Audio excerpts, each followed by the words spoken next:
우리 전국의 국민 여러분, 특별히 6월 달은 현충일도 있었고 또 6.25 상기 주일이 있었고 우리는 승전주일로 지난 24일 날 기념 집회를 했죠. 그리고 또 저는 25일 날 당일날 박정희 대통령 정신 선양회를 이제 새롭게 만든 단체가 옥천을 방문한다고 해서 옥천에 가서 제가 그 옥천에 이제 박정희 대통령 관련 중요한 사진들이 있습니다. 그래서 제가 그걸 가이드하고 와서 오늘 좀 얘기거리가 많습니다. 먼저 첫 번째 화면을 좀 보시면서 오늘도 사진과 또 이런 것들을 보면서 같이 역사 여행을 시작해 보도록 하겠습니다. 제가 제일 좋아하는 또 감동을 받은 역사학자 헤로도투스입니다. 현대적인 의미에서 최초의 역사가라고 하는 그러니까 시간과 장소와 인물과 사건을 정확한 이제 기술을 하는 그런 역사가로서 헤로도투스가 유명한데 그 헤로도투스가 그런 말을 했죠. 역사를 기록해야만 하는 이유는 기억하고 기념하기 위해서만 아니라 물론 이제 여기엔 좋은 일도 있고 나쁜 일도 있을 수 있습니다. 좋은 일은 좋은 일대로 우리가 계승하고 발전시켜야 되고 또 나쁜 일은 또 교훈을 삼아서 또 기억해야 되기 때문에 그래서 역사를 기록해야 하는 이유는 기억하고 기념하기 위해서만 아니라 의도적인 왜곡이 있을 수 있다는 거예요. 그리고 비의도적인 오류가 있을 수 있다는 것입니다. 그래서 의도치 않은 시간과 장소와 사건과 인물에 대한 오류가 있으면 안 되잖아요. 특별히 역사에 오류가 있어서는 안 되잖아요. 그래서 그렇기 때문에 오류를 바로잡기 위해서라도 역사를 잘 기록해야 되고 무엇보다도 역사를 의도적으로 왜곡하는 악의 세력이 역사에 존재한다는 것입니다. 그래서 이러한 의도적인 왜곡을 바로잡기 위해서라도 역사를 바르게 기록해야 된다. 그래서 제가 이 말에 굉장히 감동을 받고 또 특별히 우리나라는 이제 남북한 대치 상황에 특별히 제가 늘 말씀드리지만 북한에는 단 하나의 진실이 있죠. 모든 것이 거짓이다. 그렇기 때문에 그 거짓의 영향을 받은 남한의 종북좌파 세력이 엄청난 역사 왜곡을 해왔습니다. 그래서 이런 역사를 바로잡는 것이 얼마나 중요한지 알 수가 없습니다. 자, 그 다음 장면에 보면 제가 사실 25차 정치삼국지 강연을 하면서 40분경에 즉 육사 제7기 특별반 충원비 건립에 대한 이야기를 하다가 40분경에 박정희 대장이 저녁식을 제6군단 철원 비행장에서 했거든요. 그래서 그 한 이유 중에 가장 중요한 이유가 바로 태봉이라는 나라를 건국했던 궁예의 최초의 도시가 바로 철원이었습니다. 그래서 박정희 의장은 이렇게 삼국 통일의 비전, 남북 통일의 비전을 가지고 정치를 시작하는 것이거든요. 그래서 그것을 강조하다 보니까 그리고 제가 또 수복 사건에 대해서 지난번에 이제 6.25가 승전인 이유를 제가 세 가지로 분명히 개념 정립을 해드렸죠. 첫 번째는 뭐예요? 적의 전쟁을 하려는 의도와 목적, 그 의도와 목적을 저지하고 무산시켰기 때문에 승리입니다. 심지어 우리는 적의 적화통일 야욕을 무산시키고 우리가 목적하지도 않았던 자유통일까지 직전으로 가지 않았습니까? 그런데 이제 중공군이 개입함으로 말미암아 굉장히 큰 타격을 받고 국제경쟁을 했는데 어쨌든 첫 번째 승리라고 하는 이유는 바로 적의 정쟁 도발 목적과 목표를 우리가 무산시켰기 때문입니다. 그 다음에 이제 두 번째로는 이렇게 중공군이 기습 개입하면서 국제전쟁이 되면서 강대국들이 이제 휴전 논의를 시작하지 않습니까? 그러니까 우리는 자유통일을 하고 싶어도 할 수가 없는 환경이 됐죠. 그러니까 이제 그때부터는 문제가 뭐예요? 바로 38선을 경계로 해서 누가 더 땅을 많이 차지하느냐. 그런데 역시 우리나라가 최초로 이제 38선을 돌파해서 그동안에는 돌파하고 싶어도 안 되죠. 그것이 국경선이 됐기 때문에. 그런데 저들은 불법적으로 38선을 넘어서 진격해왔고 우리가 그것을 방어하고 이제는 우리가 38선을 넘어서 특별히 동부지역에 엄청난 중요 요충지를 우리가 수복을 했습니다. 그래서 이때부터 수복이라는 개념이 굉장히 중요한데 그 대표적인 수복 지역이 제5군단과 제6군단인데 제가 그때 강의하면서 순식간에 착각해가지고 박정희 준장이 육군 대학을 마치고 육군단 부군단장으로 부임을 했는데 그때 수복이라는 개념과 제가 착각해가지고 제5군단 부군단장이라고 얘기하면서 육군단 비행장하고는 관계가 없다 그런 멘트를 했기 때문에 제가 그것을 바로잡습니다. 그래서 40분경에 그 발언을 오류합니다. 그래서 오히려 이 통일에 대한 그 박정희 의장의 그 비전과 함께 또 하나 중요한 사건은 말씀드린 대로 육군대학을 졸업하고 육군단 부군단장으로 갔거든요. 그때 6살 후배인 백인엽이 육군 중장으로 군단장이었을 때 그때 사실 박정희 준장이 일생일대 최대의 군인 시절의 위기가 그때였습니다. 6살 아래인 이 백인엽 중장과 부군단장 박정희 준장이 그때 갈등이 있어가지고 아주 커다란 수치와 수모를 당해서 이제 군 생활을 그만두려고 했고 그래서 요즘 말로 말하면 무단결근이죠. 뭐 무단결근이면 그야말로 해임 사유죠. 그런 위기였었는데 우리 현명한 우리 유경수 영부인의 그러한 지혜로 말미암아 다시금 7사단장의 보임이 돼서 위기를 넘기는 사건이 바로 육군단장, 부군단장 때 사건입니다. 그러니까 어떻게 보면은 박정희 장군의 일생에 있어서 가장 어떤 의미에서 수치스러운 사건이 바로 육군단 부군단장 때의 사건입니다. 백선엽 육군참모총장은 3살 아래면서도 육군대장이었고 그 다음에 6살 아래인 백인엽 군단장은 육군중장이었는데 또 백인엽 중장은요 또 국비성만 박사가 가장 총애하는 청년 장교 중에 하나였습니다. 17년대 개전 초기에 17년장 할 때부터 웅진 전투에서 아주 전쟁을 잘해서 이승만 박사가 경호팀을 만들었죠. 그래서 메가더 원수가 수원 비행장에 올 때 17년대를 경호부대로 사용했고요. 그 다음에 인천 상륙작전 때 이승만 박사가 야 우리 국군도 참여를 해야 된다 수소탈환하는데 그래서 제일 먼저 선발한 게 17년대와 해병 1여단입니다. 그러니까 이승만 박사가 이때부터 백선엽보다도 먼저 알았어요. 굉장히 총애하는 장교이기 때문에 백인엽은 백인엽 나름대로 얼마나 아이덴티티와 프라이드가 강하겠어요. 그런데 6살 선배인 박정희 준장과 부군단장으로 여러 가지 갈등이 있었는데 그래서 이 갈등에 대한 것도 여러 가지 전설과 신화가 에피소드가 많습니다. 특별히 이제 박정희 장군을 좀 이렇게 지지하는 쪽에서는 백인엽 중장이 굉장히 모독을 줬다고 뭐 쪼인탈을 깠다 뭐 이런 뭐 폭력을 해들렀다 이렇게 하기도 하는데 제가 조사한 바에 의하면 지휘봉으로 철모를 이렇게 쳤죠. 그리고 또 부군단 정도 되면은 전시가 아닌 다음에 사실 철모 착용하는 경우가 그렇게 많지 않지 않습니까? 근데 이제 훈련 때 이제 철모를 착용하게 되었고 또 그런 갈등으로 지휘봉으로 철모를 치는 그런 수모를 당하고 이제 박정희 장군이 군 생활을 그만두려고 두문불출할 때 위기가 왔던 거죠. 그런데 이제 말씀드린 대로 위기를 넘긴. 그래서 어떻게 보면 박정희 장군의 일생일대에 가장 수치와 수모가 있던 장소인데도 불구하고 그 자리에서 대장으로 명예롭게 전역을 하는 그 고비를 잘 넘기는 그런 역사가 있었습니다. 그래서 제가 그때 40분경 발언을 그때의 의도적인 건 아니고 제 순간적인 착각으로 비의도적으로 잘못 말씀드린 거에 대해서 이렇게 먼저 말씀을 드립니다. 자, 그 다음 사진장 보시죠.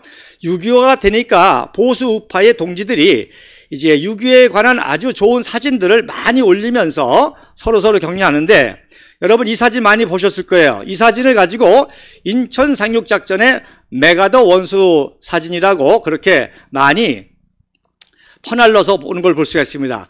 이 사진은요 1944년 11월 20일 날 바로 I shall return 메가더 원수가 일본군의 침략으로 필리핀을 탈출하면서 했던 말 I shall return 그래서 내가 반드시 돌아오리라. 그래서 결국에 일본을 물리치고 필리핀 레이테 해변에 상륙하는 상륙사진입니다. 그래서 보시면 메가더 장군이 가운데 있고요. 정확히 말씀드리면 이 사진은 퍼포먼스 사진입니다. 즉 이제 인천 상륙작전 그 레이테 해변을 상륙하고 나서 신문 기자들이 또 종군 기자들이 특파원들이 한번 이렇게 포즈를 취해서 한 사진입니다. 그래서 메가더 데이 때는 대장입니다. 그러니까 계급도 달라요. 그러니까 이 역사는 정확합니다. 그래서 이때는 유엔군이 아니고 연합군, 극동군 대장 때였거든요. 그래서 메가더 장군 오른쪽에 썬더랜드 참모장, 육군 중장이고요.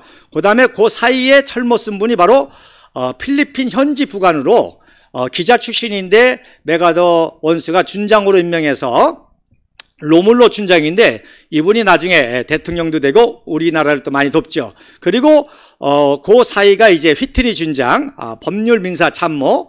항상 미국은 이렇게 전쟁 중에도 법적인 문제가 있을 수 있기 때문에 법률 참모가 됩니다. 그러니까 많은 분들이 뭐 한국전에서 우리 국군이 양민을 학살했다? 다 거짓말이죠. 우리가 미군의 지휘를 받고 유엔군의 지휘를 받는데 바로 종군 기자들이 있고 이런 전쟁 감시관이 있습니다. 그래서 로이 장군이라고, 로이 소정이라고 이분이 메가더도 감시하는 거예요. 전쟁을 제대로 하느냐, 어떤 국제법적인 위반을 저지르지 않느냐, 이렇게 정신 감시관을 다 두고 로의 소장은 트루먼 대통령에게 직접 보고를 다 합니다. 이런 상황인데 무슨 국군이 양민 학살했다? 이거 다 조사하고 다 문제가 됩니다. 그래서 100% 양민 학살이라는 것은 전투 과정에, 전쟁 과정에 우발적이고 또 흔히 말하는 이제 간첩들이 많이 민간인을 위장해 가지고 괴롭히거든요. 그런 게릴라 문제 이런 거를 위해서 사고가 난 것이 결코 양민 학살이 아니라는 사실을 알아야 됩니다. 자, 오른쪽에 사진도 바로 이제 무리르에서 나오는 그런 사진입니다. 자, 그다음 사진 보세요. 그다음 사진에 보면 여러분 차이를 느끼시겠어요? 예. 뭘 느끼시겠어요? 우리 홍보팀 좌우가 바뀌었죠, 그죠? 예. 좌우가 바뀌었죠. 그러면 이거는 뭐예요? 인화가 잘못된 겁니다. 인화가 좌우로 잘못됐는데, 자, 그러면 이것이 비의도적일까요? 의도적일까요? 저는 의도적이라고 봅니다. 왜 그런 거 하니? 바로 이 사진을 반대로 인화함을 통해서 누가 주인공이 되죠? 바로 오스메냐 대통령이 메가더 원수의 우측에 있는 그래서 주인공. 그래서 필리핀 측에서 그 필리핀 대통령에 대한 그런 명예로 의해서 의도적으로 인화를 하지 않았느냐. 그러니까 뭐 이건 꼭 나쁜 의도라기보다는 그런 이제 자국의 이익으로 해서 좌우로 인화한 것이라고 해요. 그래서 제가 이것이 처음에 이제 볼 때 굉장히 연구를 많이 했어요. 어떤 것이 진짜인가. 그래서 여러 가지 이제 총의 방향, 총을 맨 거 방향, 권총 방향, 또 썬더랜드 중장이 오른쪽에 메모장을 들고 있잖아요. 그러니까 인화를 반대하면 왼손에 드는 것이 됩니다. 근데 어처구니가 없어요. 자, 여러분 보세요. 그 사진 왼쪽 하단에 1년 번호가 있죠. 1년 번호가 뒤집혔잖아요. 이걸 나중에 발견했습니다. 이거를 아주 애초에 발견했으면 뭐 반대로 인화했다는 것을 금병할 수 있는데 여기를 모르고 그냥 다른 거 엉뚱하게 조사하다가 그런데 이제 감사한 건 그렇게 조사하는 과정에 다른 역사적인 진실들을 많이 발견하게 되더라고요. 자, 그래서 오른쪽에 이제 아주 화면이 흐릿한데 이것도 원본이 이렇게 흐릿한 건지 좀 안타까운데 메가더 원수가 막 내리면서 넘어지려고 하는 모습이죠. 그래서 이거는 원본입니다. 자, 그리고 그 다음 사진 한번 보시죠. 예. 그래서 이게 바로 최초의 그 상륙사. 여기에는 그러니까 대통령도 없었어요. 대통령도 나중에 이제 이 상륙한 모습으로 퍼포먼스를 한 거죠. 이해가 되시겠습니까? 그러니까 애초에는 메가더 원수하고 지휘부만 이렇게 상륙했고 또 왼쪽에 종군 기자가 촬영하는 장면이 그대로 보이고 뒤에 함선에 740번 정확하게 번호가 보이죠. 만약에 이걸 좌우로 뒤집으면 740번이 거꾸로 보이겠죠. 이렇게 해서 일단 상륙을 했는데 이제 대통령하고 다시 상륙하는 모습으로 또 로메로 부관하고 해서 그런 사진을 찍었던 것입니다. 자, 오른쪽에 보면은 우통벗고 있는 병사가 또 메가더 원수에게 또 경례를 하는 그런 모습이 보이죠. 자, 그러면 그 다음 사진. 그럼 진짜 인천 상륙 작전은 어땠냐? 간단하게 설명을 드리겠습니다. 자, 오른쪽에 이제 맥키니호라고 제7함대 기함입니다. G함. 맥키니호에 탑승을 하니까 이제 의전을 하는 모습이고요. 그 맥키니 함상에서 이제 만원경을 통해서 주의하는 모습입니다.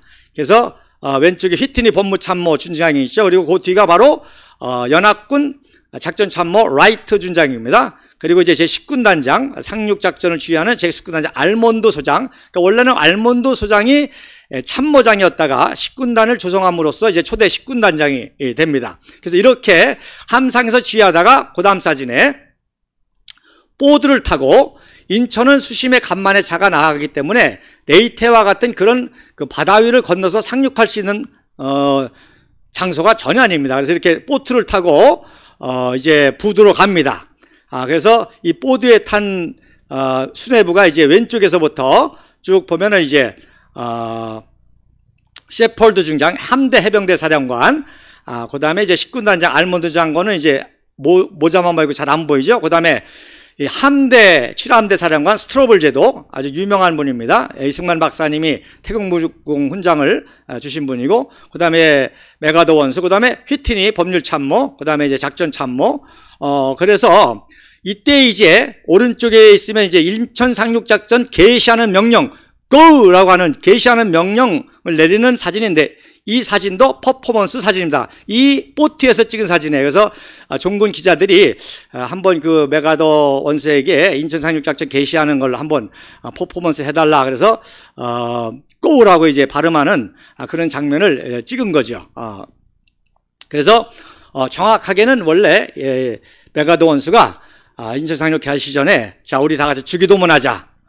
Let us load spray. 그래서 주기도문하고 그리고 go라고 하는 작전 명령을 하달을 했죠. 자, 그 다음 사진에 보면 자, 부두에 도착했습니다. 그러니까 전혀 바다를 걸을 수 있는 상황 자체가 안 되고, 이때는 이제 9월 중순이니까 쌀쌀합니다. 그래서 부두의 접안에서 이렇게 걸어 나오는 그런 장면입니다. 그래서 스트로볼 제독이 또 주입으로 있고, 이미 상륙작전을 지휘한 스미스 해병대 사령관이 이제 영접해서 안내하는 그런 사진이 되겠습니다.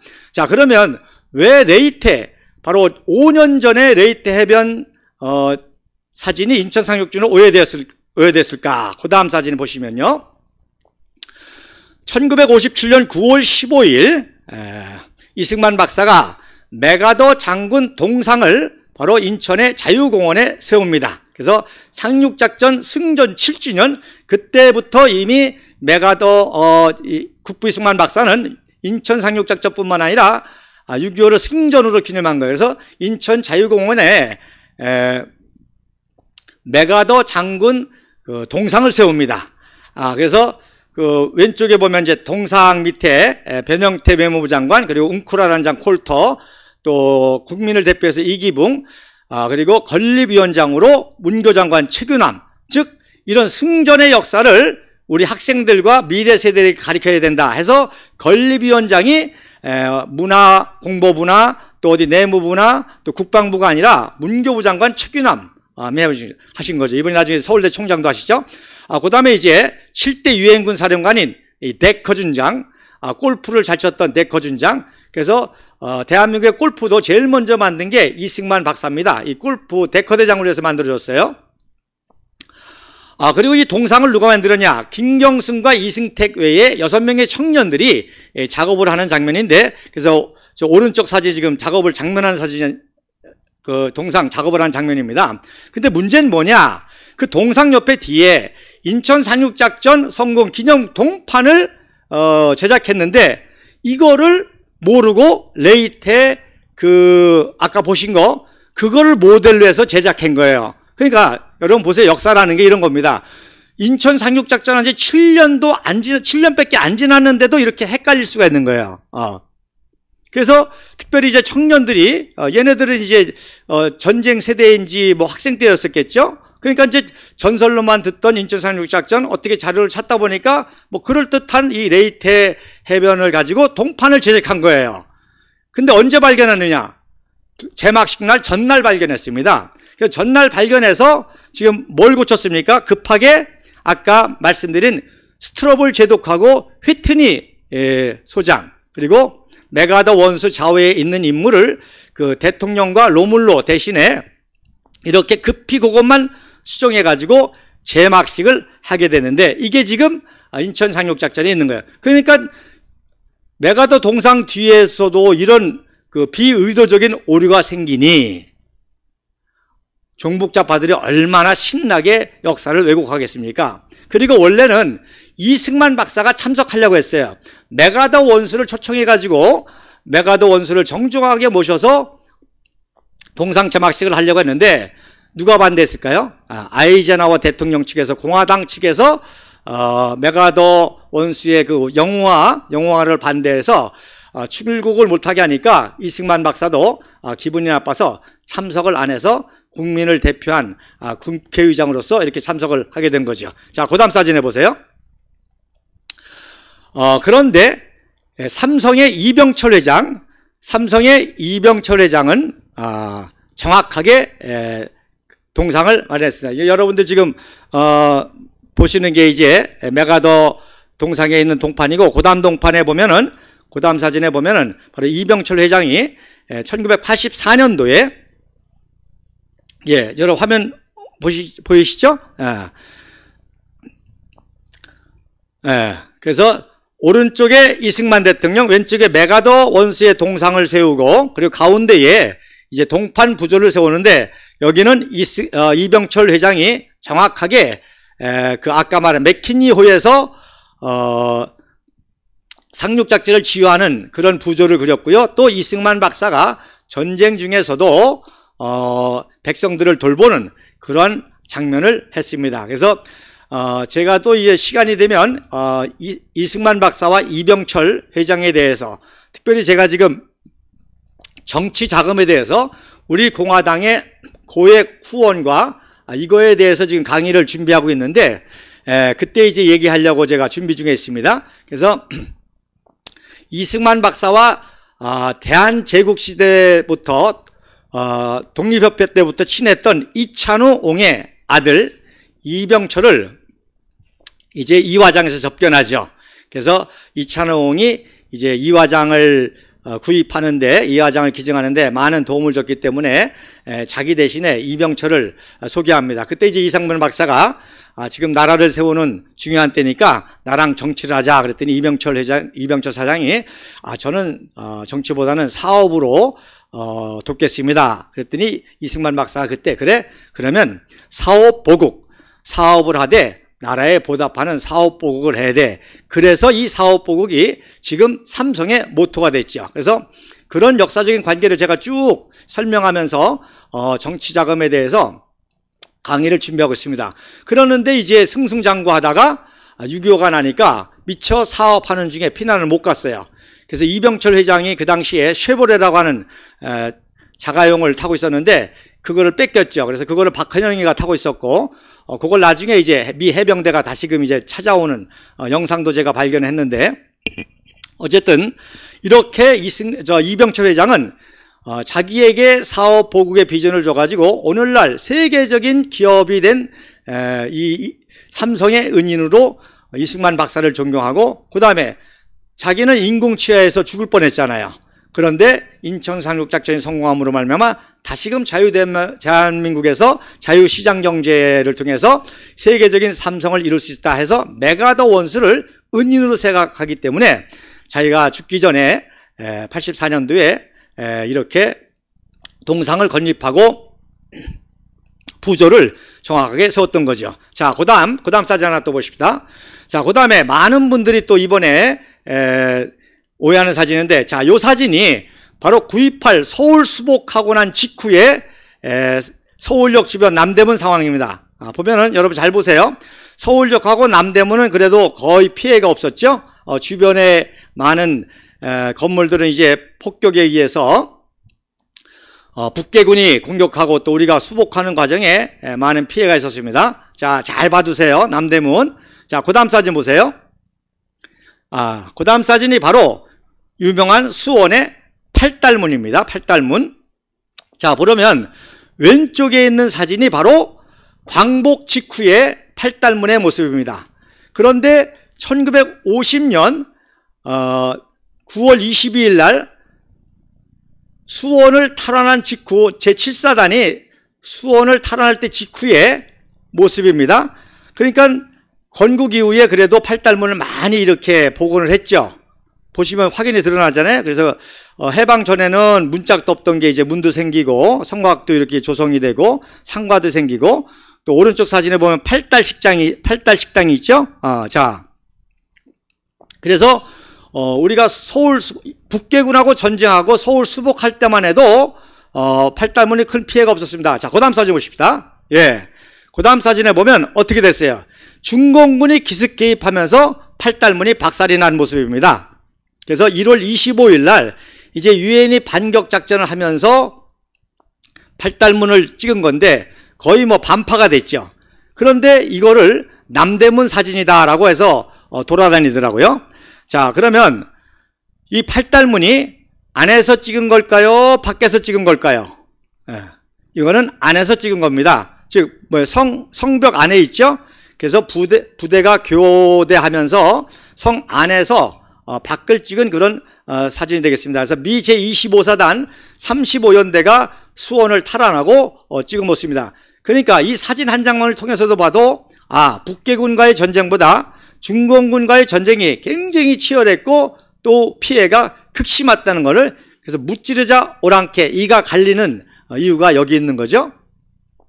그러니까 북계군하고 전쟁할 때만 해도 팔달문이 말짱했는데 이 중공군하고 전쟁하면서 이렇게 박살이 났던 거죠. 자, 그 다음 사진 보세요.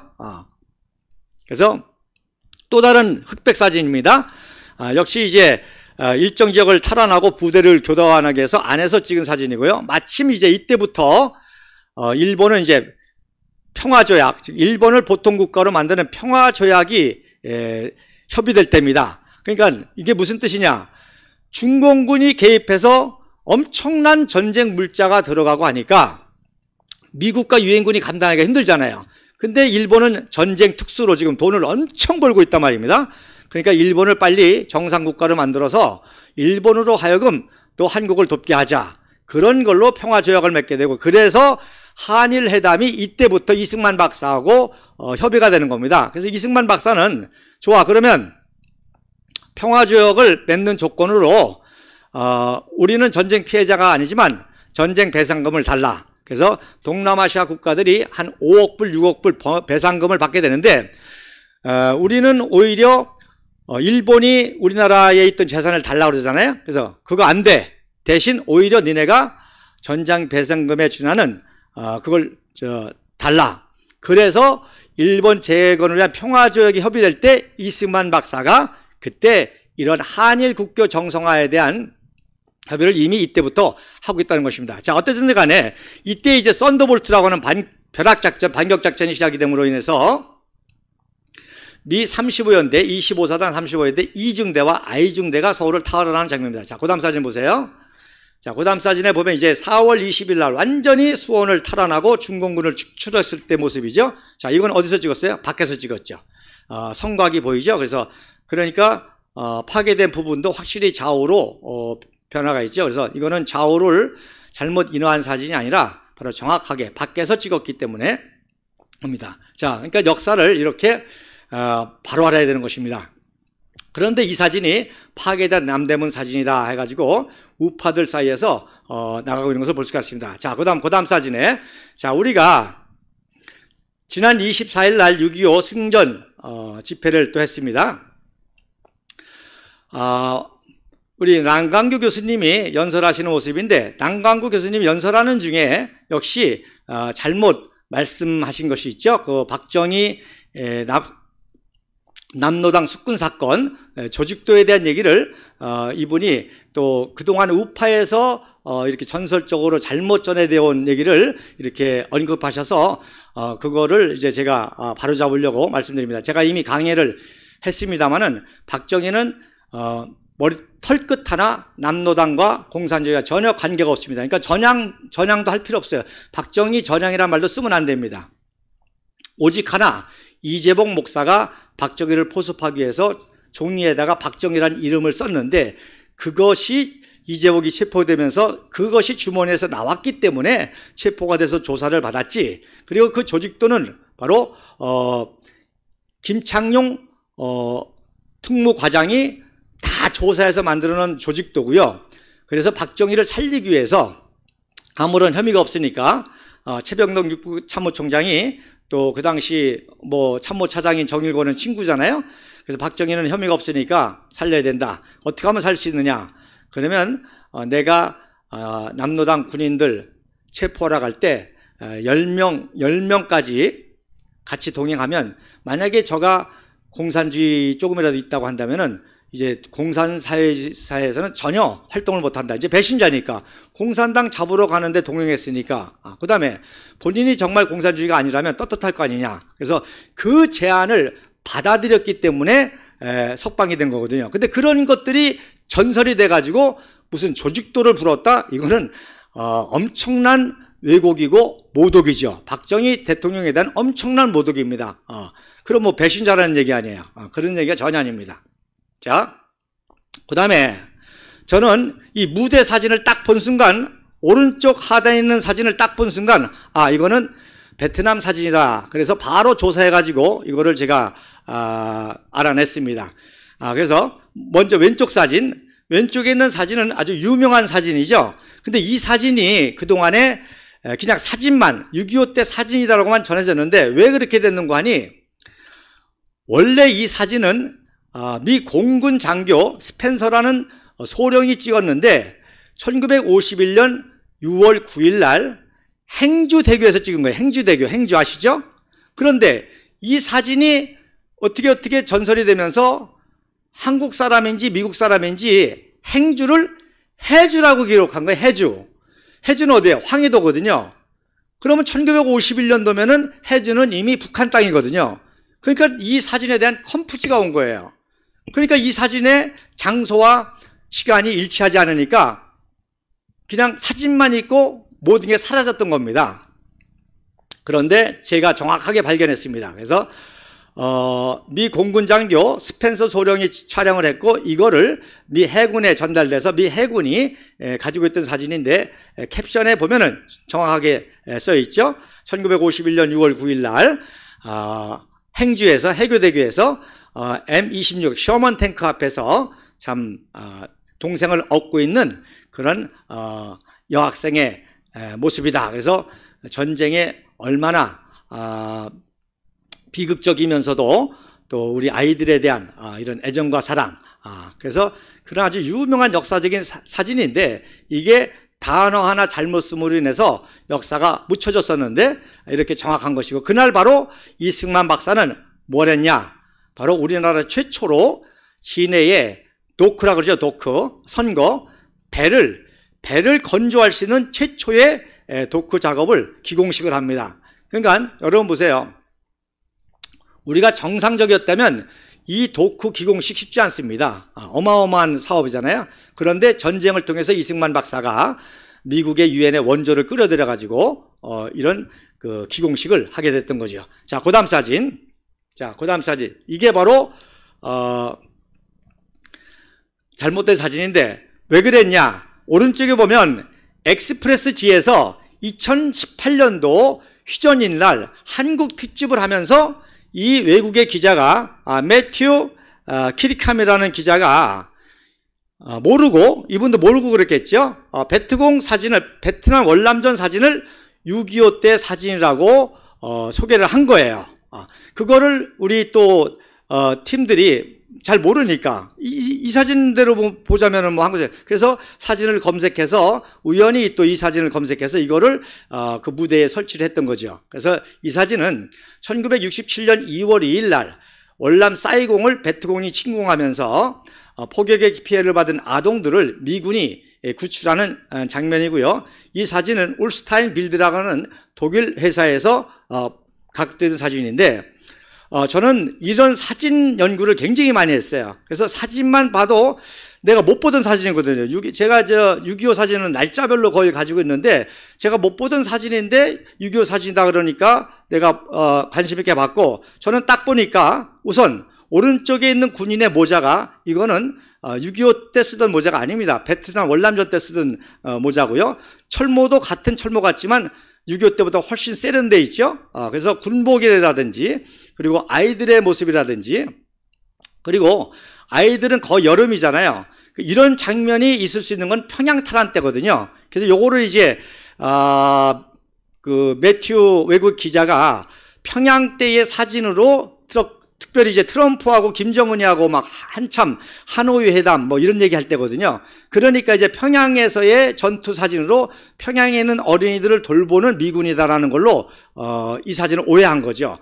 근데 그때는 10월 중순 아닙니까? 그러니까 10월 중순이기 때문에 어린아이들에게 이런 복장이 나올 수가 없죠. 자, 그래서 어쨌든지 간에 이렇게 우리가 잘 모르기 때문에 비의도적으로 오류를 할 수 있다는 것을, 그래서 제가 서두에 그래가지고 내가 이것을 잘못했다고 지적하는 것이 아니라 이렇게 역사는 우리가 정말 진지하게 봐야 되고, 또 역사는 과학보다도 더 정확한 증거들이 있다는 것을 말씀드리고, 또 그럼을 통해서 그러니 종북좌파는 지들 맘대로 역사를 왜곡하고 있다는 사실입니다. 그래서 기존의 역사들을 거의 우리가 기구릴 필요가 없을 정도로 새롭게 역사를 정립해야 될 정도로, 그래서 탄핵을 바로잡고 정치를 바로잡는 것과 함께 역사를 바로잡아야 우리 국민과 청년들의 정신을 바로잡아서 자유통일도 이룰 수 있고 세계 1등 국가가 될 수 있다는 겁니다. 자, 그럼 그 다음 사진에, 자, 이제부터 본격적으로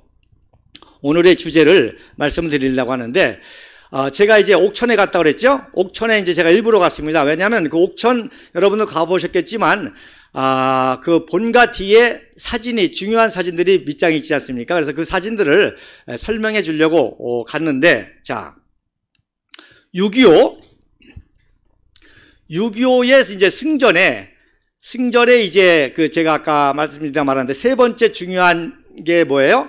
전쟁의 의지를 꺾는 거, 전쟁할 수 있는 모든 자원을 파괴해서 전쟁을 도저히 못하게 하는 게 승리라고 그랬어요. 그렇게 중공군을 몰아넣으니까 중공군이 항복 대신에 뭘 선택했어요? 휴전을 선택했잖아요. 그러니까 우리가 이겼다는 거예요.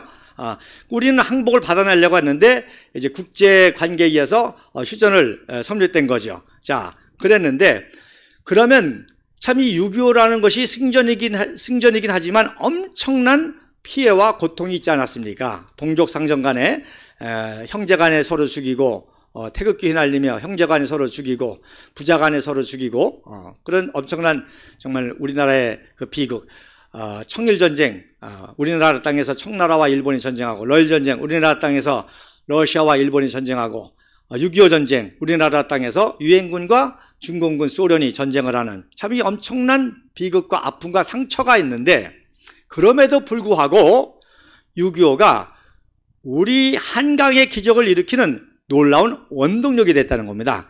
그래서 제가 요거를 또 세 가지로 7월 달에 계속 강의하려고 하는데, 첫째는 뭐냐? 국부 이승만 박사가 6.25 전쟁을 통해서 우리 청년들과 민족의 민족 정기를 각성시켰다는 거예요. 그래서 이때부터 우리 국민들이 폭발적인 민족 정기를 발휘하고, 특별히 청년 장교들이 이제 공을 세워서 이제 뭐 백선엽 같은 경우는 세계 가로주는 장군이고, 백선엽 정도가 아니죠. 사실 김정호 장군, 사실 군부 내에서는 그런 불만들이 많아요. 전쟁 영웅이 많은데 너무 이제 백선엽 장군만 이렇게 되는 거냐 아니냐는 그런 것도 있을 정도로. 자, 그 다음에 두 번째로는 무슨 기적이 일어나는 거 아니? 자, 유엔이 들어왔다는 거는, 그리고 전쟁이라고 하는 것은 최첨단 무기만 들어오는 것이 아니라 최첨단 기술들이 들어오죠. 그래서 전쟁은 총력전이기 때문에 군인만 하는 게 아니잖아요. 전쟁 물자라든지 모든 것이. 그래서 여러분 쉽게 이제 말씀을 드리면, 제가 예고를 드리면, 6.25 전쟁을 최초의 현대전이라고 합니다. 최초의 현대 무기들이 개발된 무기들이 최초에 동원된 전쟁. 대표적인 게 이제 프로펠러기에서 제트기가 처음으로 출전을 했죠. 그래서 이 제트기 조종사들이 나중에 나사의 최고 우주 비행사들이 됩니다. 여러분 존 그랜 상원의원 아시죠? 닐 암스트롱 아시죠? 이제 다음 시간에 제가 사진을 보여주면서 이분들이 함재기 또 미 해병대 공군 조종사로 명성을 날렸기 때문에 이들이 나중에는 이제 나사 우주항공사의 최초로 선발돼 가지고 나사의 우주 비행사들입니다. 그 예를 들었습니다만, 그러니까 모든 최첨단 선진 기술과 문화와 조직과 시스템과 체제가 다 이 한국에 이때 들어와서 우리 대한민국의 모든 시스템, 행정, 금융, 또 인프라 이런 모든 것들이 이런 글로벌 스탠다드에 맞춰서 모든 것이 시작이 됐다는 겁니다. 이승만 박사가 한 거죠. 그 다음에 세 번째 중요한 거예요. 세 번째 6.25 전쟁은 한마디로 뭐냐? 박정희를 부활시킨 사건입니다. 박정희가 부활한 사건입니다. 자, 박정희 청년은 일생일대의 혁명 이전에 세 번의 죽음에서 부활하죠. 그래서 첫 번째가 뭐예요? 말씀드린 대로 1949년 3월 1일 날 3.1절 30주년 때 국부 이승만 박사께서 첫 사면으로 박정희 소령을 사면시키죠. 그러니까 만약에 박정희가 소령으로 고위직인데 남로당과 조금이라도 관련이 있다, 이거 절대 사면 못합니다. 이건 사형감이지. 근데 일절의 혐의가 없기 때문에 그래도 소령이라는 고위직이었고 또 최고의 이재복 목사의 그 주머니에서 이름이 나왔기 때문에 일단 무기징역을 받고 그리고 15년으로 감형을 시키죠. 왜? 그 당시 대통령 사면권은 15년형부터 있었거든요. 제가 그동안에도 저는 이거 10년형으로 알고 10년형으로 강의를 했다가 최근에 15년형이라는 걸 발견해서 고칩니다. 그러니까 박정희는 정말 이때 죽을 뻔했잖아요. 숙군을 죽을 뻔했는데 이때 정말 생명이 살아난 부활을 체험했거든요. 그 다음에 두 번째, 이게 이제 주제입니다. 그리고선 이제 문관으로 정보국에 근무하고 있었어요. 6.25 전쟁 당시에도 문관이었었어요. 그리고 6.25 전쟁 당시에 우리 남강구 교수님이 말씀하신 것처럼 문관으로 정보국에 있으면서 북한이 침공해올 루트까지도 다 조사하고 날짜까지도 거의 다 맞췄습니다. 근데 이제 어머님이 아프시고 하니까 휴가를 갔던 거예요, 대구에. 그렇다가 전쟁이 나니까 여러분 군인도 아니고 문관이기 때문에 전선에 안 나가도 돼요. 그리고 또 3일 만에 서울을 점령하니까 그때 빨갱이들이 다 넘어갔잖아요. 말씀드린 송호성 장군, 초대 조선경비 사령관 했던 초대 사령관이 넘어갈 정도니까. 그러니까 우리 국군 전사에서 일대 육군 참모총장 명단에 송호성을 뺍니다.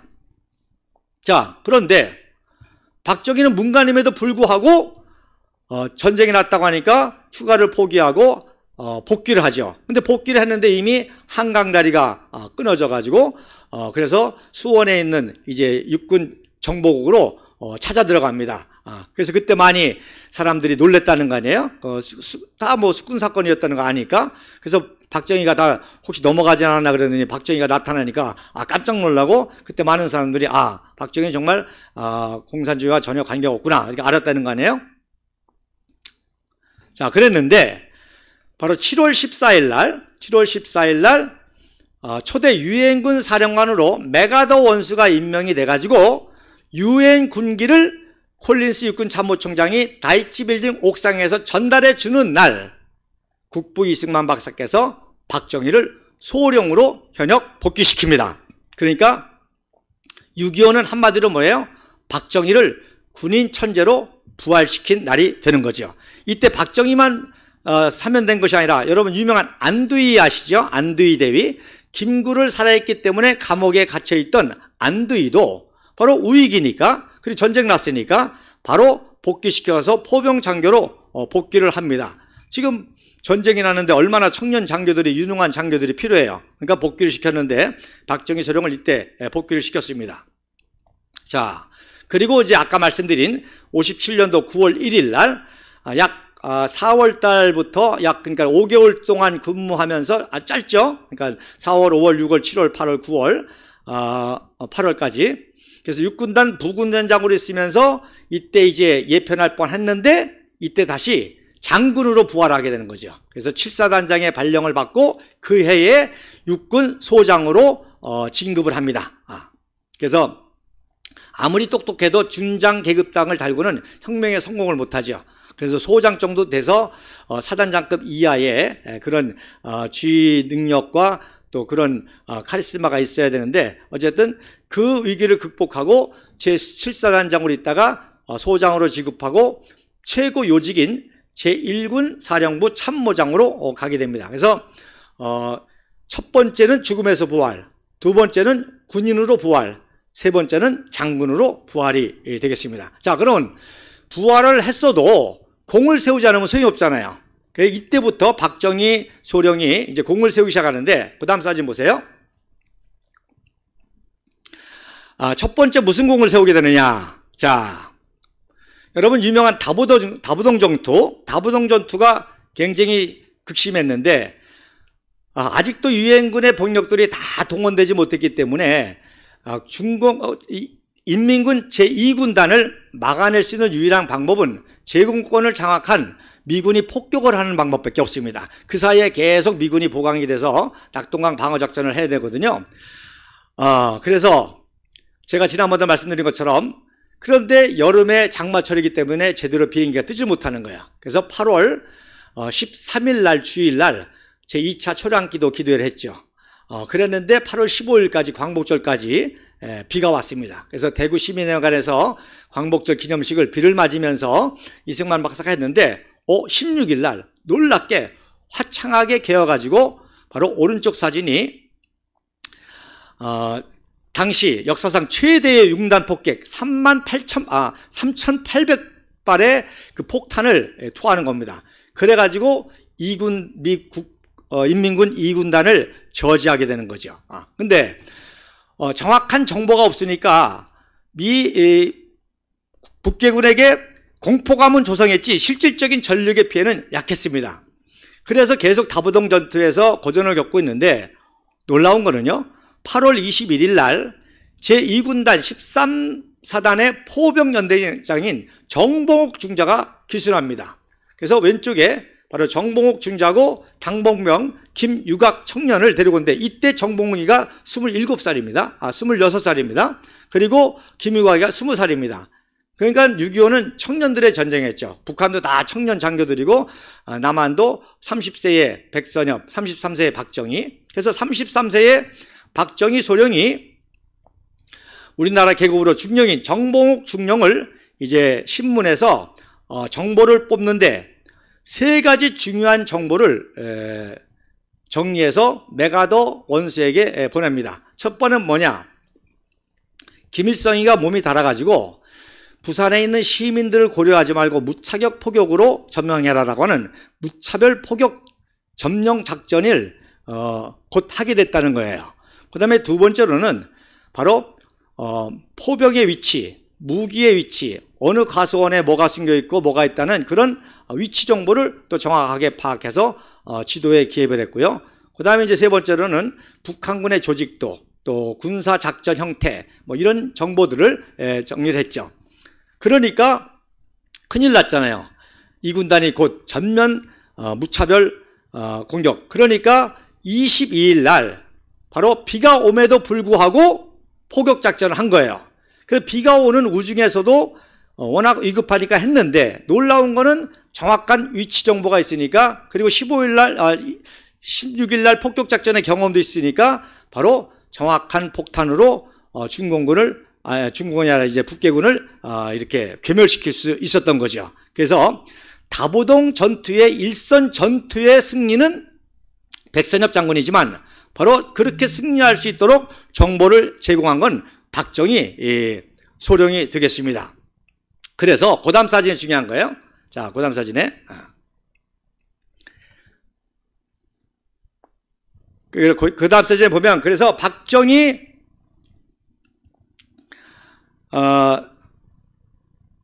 소령이 이런 정보를 가지고 낙동강 방어 작전에 성공을 하니까 바로 그 다음에 뭐가 됐죠? 인천 상륙작전이 성공했죠. 인천 상륙작전이 성공하니까 이제 뭐가 필요해요? 부산에서부터 서울까지 엄청난 전쟁 물자가 와야 되는 거예요. 그래서 육군본부에서 최초로 수송관을 임명하는데 누구를 임명합니까? 바로 박정희 중령으로 진급해가지고 임명을 합니다. 그러니까 소령 복귀 2개월 만에 중령으로 진급하고요. 그리고 초대 수송관이 됩니다. 그러니까 이렇게 이때부터 승승장구하니까 바로 정보국에서 같이 정보국 중자의 그 정보 파악을 했던 송재천이라고 하는 중위가 있는데, 송재천이가 대구사범학교 1년 후배인데다가 옥천 사람이에요. 그 옥천 농고를 교사를 하고 있다가 늦게 영어를 하니까 이제 정보국에 들어왔거든요. 근데 외조카가 유경수인 거예요. 그러니까 유경수를 소개시켜줬죠. 우리 박정희라고 하는 아주 떠오르는 청년 장교, 유능한 장교가 있는데, 그래서 소개해가지고 약혼 사진입니다. 그러니까 이 사진이 굉장히 중요한 사진이죠. 즉 뭐예요? 박정희가 군인으로서 부활하는 사진입니다. 그래서 이때 이제 그 수송관을 하면서 안전하게 신속하게 전쟁 물자를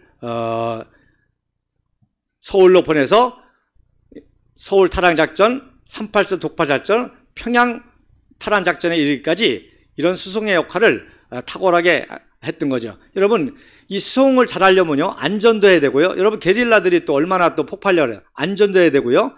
그 다음에 무엇보다 청렴결백해야 됩니다. 이 수송 물자 괴짝 하나만 살짝 떨어뜨려도 재벌되는 겁니다. 그렇기 때문에 청렴결백해야 돼요. 그러니까 뒤에 누가 있어요? 헌병들이 있잖아요. 그러니까 헌병 데리고 수송관 역할을 한 거죠. 그래서 오늘날로 경부고속도로, KTX 이런 모든 것들이 박정희 대통령의 아이디어에서 다 나온 거죠. 왜? 수송감을 하면서 다 경험했다. 그러니까 서울역에서도 서울역 뒤에 안전수송이라고는 큰 돌비 기념비가, 박정희 대통령 희호비가 있습니다. 자, 그래서 1961년도 11월 18일 날, 즉 11월 14일 날 케네디 대통령의 초청을 받아가지고 혁명 지도자 박정희 의장이 케네디를 맞다고 18일 날 메가더 원수를 만났는데, 여기 사진 보세요. 굉장히 친밀하죠? 여러분, 메가더 원수가 뭐 쇼하고 그런 사람이 아니잖아요. 근데 메가더 원수가 박정희 의장을 아주 친근하게 맞이하면서 유명한 말을 했습니다. 나의 옛 전우를 만나 매우 기쁘고 반갑다. 여러분, 별 5개 육군 원수가 국군의 일개 소령을 어떻게 알아요? 중령을 어떻게 알아요? 바로 말씀드린 대로 다보동 전투의 정보와 그리고 이 수송관으로서의 탁월한 업적으로 인해서 박정희를 기억하고 있었고, 또 그래서 혁명의장이 됐을 때 이렇게 반갑게 맞아. 자, 그 다음 사진 한 장 더 보십시다. 그래서 이때 메가더 원수가 81세였고요. 박정희 의장이 44대였습니다. 그래서 아버지와 아들처럼 아주 친밀하게, 뭐 이런 거는 뭐 퍼포먼스 한다고 되는 사진이 아니잖아요. 팔짱을 이렇게 끼고 잡고, 그래서 메가더 원수도 박정희 의장의 혁명을 지지하고 이렇게 힘을 실어줬던 그런 역사예요. 그래서 뉴욕시의 월도프 아스토리아 호텔 스위트룸에서 만나는 건데, 메가더 원수도요, 국부 이승만 박사와 함께 청정결백해가지고 해임해서 미국으로 돌아왔는데 집이 없는 거예요, 집이. 그러니까 알시도 호텔 사장이 스위트호 룸을 내줬죠, 쓰시라고. 그러나 미국은 법치국가지 않습니까? 그러니까 계약상으로는 1년에 1달러씩 내는 걸로 해서 스위트룸에 묵었는데, 그때 박정희 의장을 이렇게 만나는 장면입니다. 자, 그러니까 여러분, 아무리 현역에 복귀해서도 공을 세우지 않으면 세우는데, 여러분 또 군인들이 얼마나 진급이 경쟁이 치열해요. 진급 경쟁이 치열하잖아요. 그런데 박정희는 이렇게 늦었음에도 불구하고 이때부터 승승장구하게 됩니다. 그래서 2개월 만에 중령, 또 3개월 만에 대령으로 진급하게 되는데, 자, 그 다음 사진에 보면 1950년 10월 25일 날 청계산에서 제9사단을 창설하게 됩니다. 자, 제9사단을 창설하게 되는데, 자, 여러분 보세요. 이제 북진 작전이 시작되니까 전 국군 부대가 다 북진 작전을 하니까 수도 서울을 방어하기 위해서 최초로 전쟁 이후에 최초에 만든 사단이 제9사단입니다. 그래서 9사단이 의미가 있는 거예요.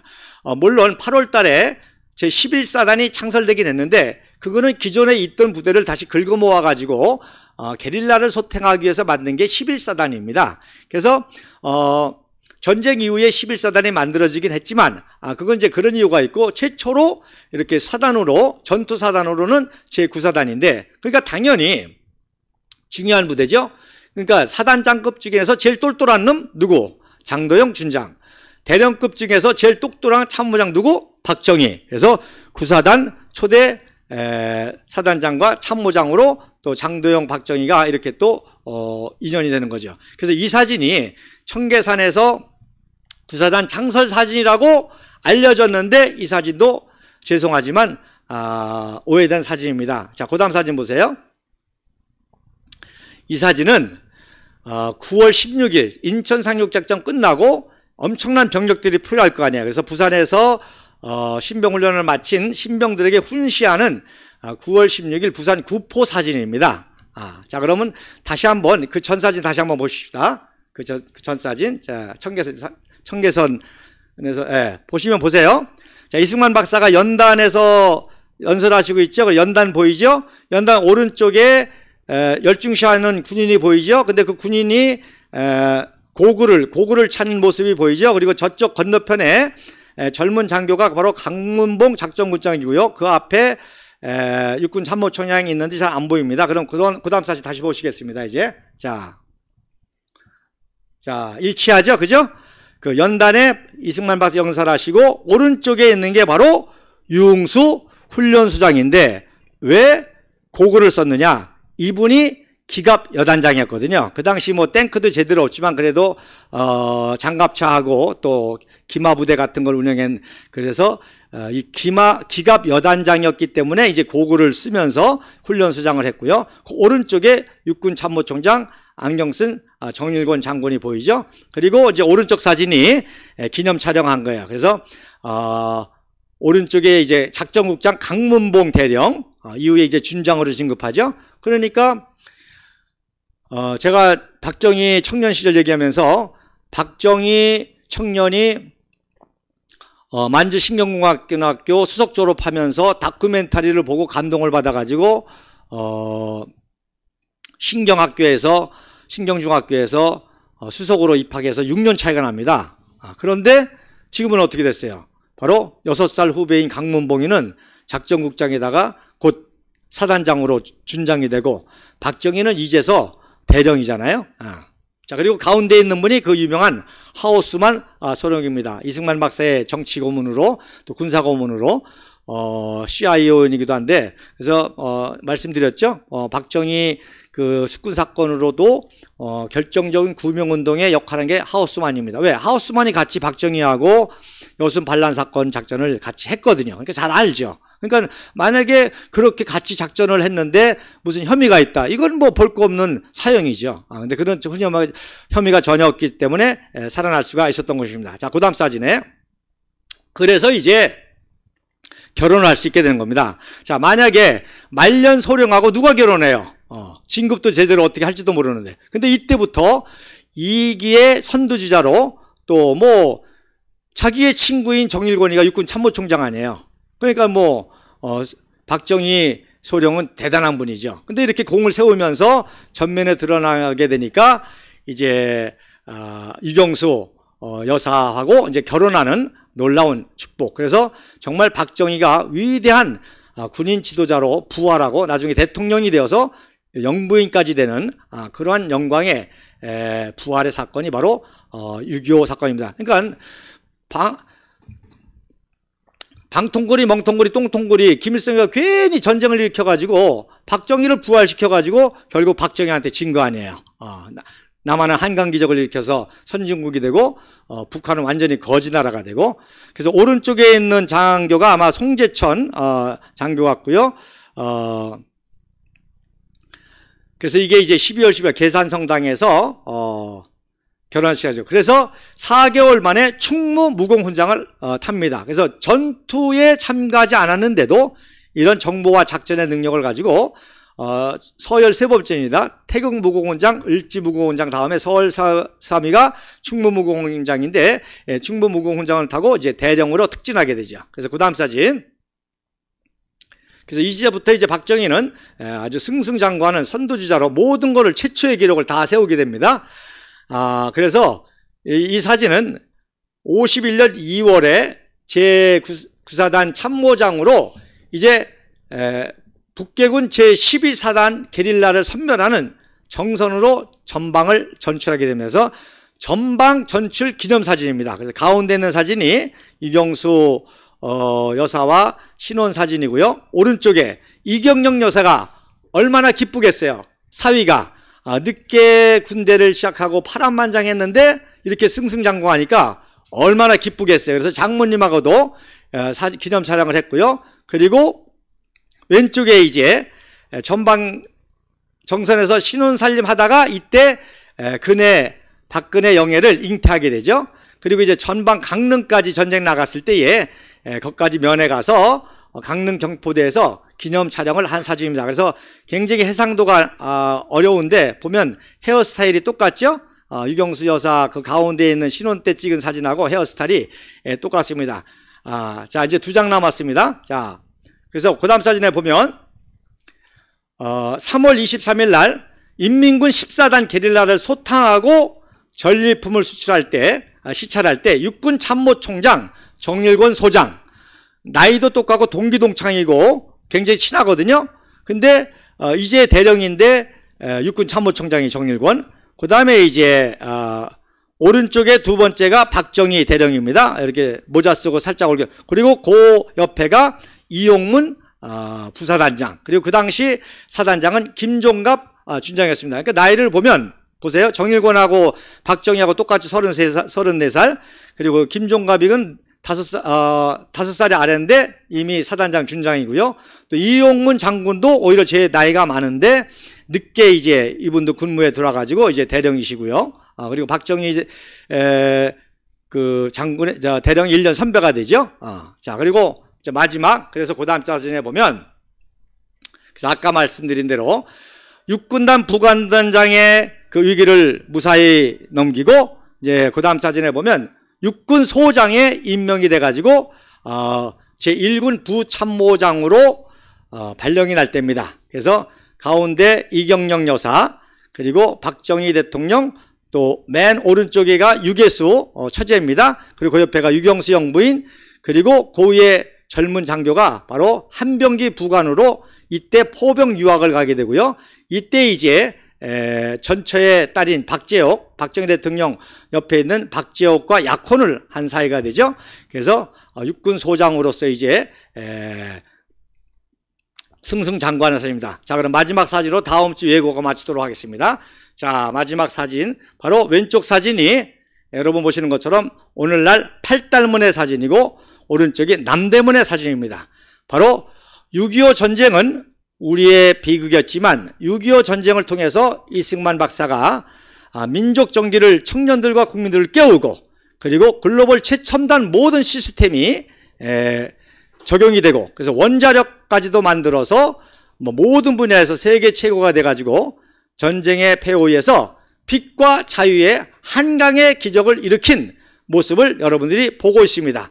팔달문과 남대문의 위대한 이 역사의 완성은 자유통일이고, 그걸 위해서 우리 공화당이 조원진 대표와 함께 또 박근혜 대통령과 나올 것입니다. 그래서 6.25라고 하는 엄청난 전쟁의 비극이 박정희를 부활시켰듯이 탄핵이라고 하는 엄청난 거짓의 종북좌파의 이 사악한 사건이 박근혜 대통령을 부활시키고 조원진이라는 정치관을 불러내고 우리 공화당을 역사에 불러낸 위대한 사건이 되리라고 믿습니다. 감사합니다.